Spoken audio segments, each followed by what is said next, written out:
যুক্তরাষ্ট্র ও ইসরায়েলের সাম্প্রতিক হামলার কঠোর প্রতিশোধ নেয়ার ঘোষণা দিয়েছেন ইরানের সর্বোচ্চ নেতা আয়াতুল্লাহ আলী খামেনি।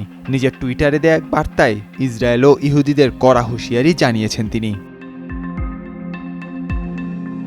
সামাজিক যোগাযোগ মাধ্যম এক্সে দেয়া এক পোস্টে তিনি লিখেছেন, জায়নিস্ট শত্রু একটি বড় ভুল করেছে, একটি বড় অপরাধ করেছে, তাকে শাস্তি দিতে হবে এবং শাস্তি দেয়া হচ্ছে।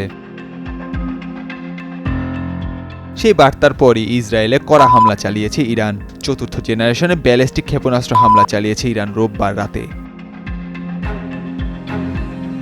ইরান বহুদিন ধরে ইসরায়েলকে তাদের প্রধান শত্রু হিসেবে বিবেচনা করে আসছে, সেই সঙ্গে সামরিক ও কূটনীতিকভাবে প্রতিরোধ গড়ে তুলেছে। সাম্প্রতিক সময়ে ইসরায়েল ইরানে পারমাণবিক ও সামরিক স্থাপনায় বিমান হামলা চালানোর পর পরিস্থিতি আরও উত্তপ্ত হয়ে ওঠে। খামেনির বক্তব্যে ইঙ্গিত মিলেছে এই হামলার জবাবে ইরান ইতোমধ্যে প্রতিশোধ নেওয়া শুরু করেছে এবং তা চলবে। মধ্যপ্রাচ্যে দীর্ঘদিনের ছায়াযুত্রের গত ১৩ জুন সরাসরি সংঘাতে রূপ নেয়। ওই দিন ইসরায়েল একযোগে ইরানের কয়েকটি সামরিক ঘাঁটি ও পারমাণবিক স্থাপনায় বিমান হামলা চালায়। এর জবাবে ইরানও ড্রোন ও ক্ষেপণাস্ত্র দিয়ে ইসরায়েলে বিভিন্ন স্থাপনায় পাল্টা হামলা চালায়। এতে দেশটির বেশ কিছু ভবন ক্ষতিগ্রস্ত হয়। ইসরায়েলি কর্তৃপক্ষ জানিয়েছে ইরানের পাল্টা হামলায় অন্তত ২৫ জন নিহত এবং কয়েকশো মানুষ আহত হয়েছে।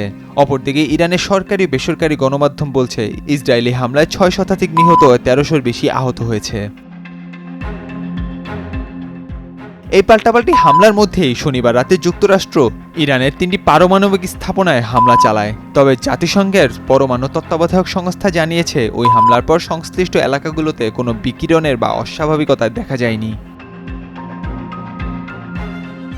এই হামলাকে ঘিরে যুক্তরাষ্ট্রের অভ্যন্তরেও শুরু হয়েছে বিতর্ক। সিনেটের ডিক ডারবিন বলেছেন, কংগ্রেসের অনুমোদন ছাড়া যুদ্ধ ঘোষণা করা যায় না। রিপাবলিকান দলের কিছু সদস্য ট্রাম্পের একতরফা সিদ্ধান্তের বিরোধিতা করছেন, তবে ট্রাম্প তাদের তীব্রভাবে সমালোচনা করছেন। নাহিয়ান আরেফিন, নয়া দিগন্ত।